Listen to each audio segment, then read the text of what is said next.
ሰላም ነው። የእግዚአብሔርን ቃል አብረን እናንብብ። የሐዋርያት ሥራ ምዕራፍ 11 ሐዋርያትና በይሁዳ የነበሩት ወንድሞች አሕዛብ ደግሞ የእግዚአብሔርን ቃል እንደተቀበሉ ሰሙ። ጴጥሮስም ወደ ኢየሩሳሌም በመጣ ጊዜ ከተገረዙት ወገን የሆኑት ሰዎች ከእርሱ ጋር ተከራክረው ወዳልተገረዘ ሰዎች ገብተህ ከእነሱ ጋር በላህ አሉት።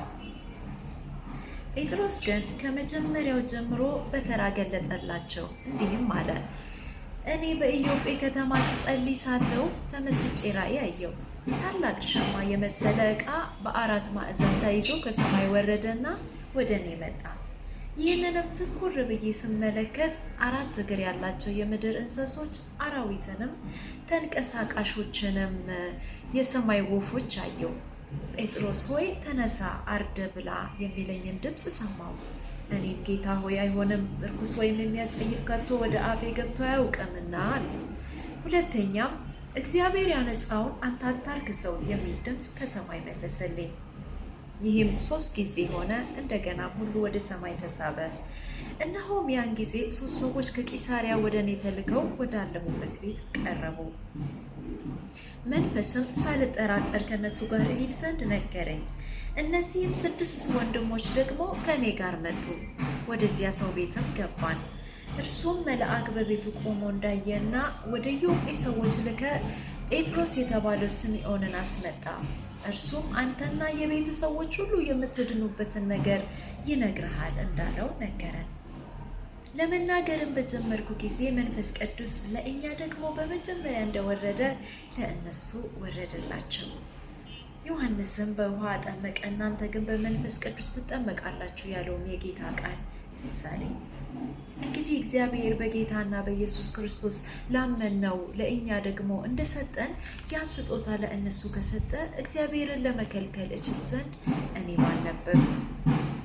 ይህን በሰሙ ጊዜ ዝም አሉና እንኪያስ እግዚአብሔር ለአሕዛብ ደግሞ ለሕይወት የሚሆን ንስሐን ሰጣቸው እያሉ እግዚአብሔርን አከበሩ። በእስጢፋኖስ ላይ በተደረገው መከራ የተበተኑት እስከ ፌኔቄ እስከ ቆጵሮስም እስከ አንጾኪያ ድረስ ዞሩ። ቃሉን ለይሁዳ ብቻ እንጂ ለአንድ እንኳን አይናገሩም ነበር። ከነሱ ግን የቆጵሮስና የቀሬና ሰዎች የነበሩት አንዳንዶች ወደ አንጾኪያ መጥተው የጌታን የኢየሱስን ወንጌል ለግሪክ ሰዎች ተናገሩ። የጌታ እጅ ከነሱ ጋር ነበረ። ቁጥራቸውም እጅግ የሚሆን ሰዎች አምነው ወደ ጌታ ዘወር አሉ። ወሬውም በኢየሩሳሌም ባለችው ቤተ ክርስቲያን ስለ እነሱ ተሰማ። ባርናባስንም ወደ አንጾኪያ ላኩት። እርሱም መጥቶ የእግዚአብሔርን ጸጋ ባየ ጊዜ ደስ አለው። ሁሉንም በልባቸው ፈቃድ በጌታ ጸንተው ይኖሩ ዘንድ መከራቸው። ደግ ሰውና መንፈስ ቅዱስ እምነትም የሞላበት ነበርና ብዙ ሕዝብም ወደ ጌታ ተጨመሩ። ባርናባስም ሳውልን ሊፈልግ ወደ ጠርሴስ ወጣ። ባገኘውም ጊዜ ወደ አንጾኪያ መጣው። በቤተ ክርስቲያንም 1 ዓመት ሙሉ ተሰበሰቡ። ብዙ ሕዝብንም አስተማሩ። ደቀ መዛሙርትም መጀመሪያ በአንጾኪያ ክርስቲያን ተባሉ። በዚያም ወራት ነቢያት ከኢየሩሳሌም ወደ አንጾኪያ ወረዱ። ከእነሱም አጋቦስ የሚሉት አንድ ሰው ተነስቶ በዓለም ሁሉ ታላቅ ራብ ሊሆን እንዳለው መንፈስ አመለከተ። ይህም በቀላውዴዎስ ቄሳር ዘመን ሆነ። ደቀ መዛሙርቱም እያንዳንዳቸው እንደ ችሎታቸው መጠን አውጥተው በይሁዳ ለሚኖሩት ወንድሞች እርዳታን ይልኩ ዘንድ ወሰኑ። እንዲሁ ደግሞ አደረጉ። ባርናባስና በሳውልም እጅ ወደ ሽማግሌዎች ሰደዱት። ጸጋ ይብዛላችሁ።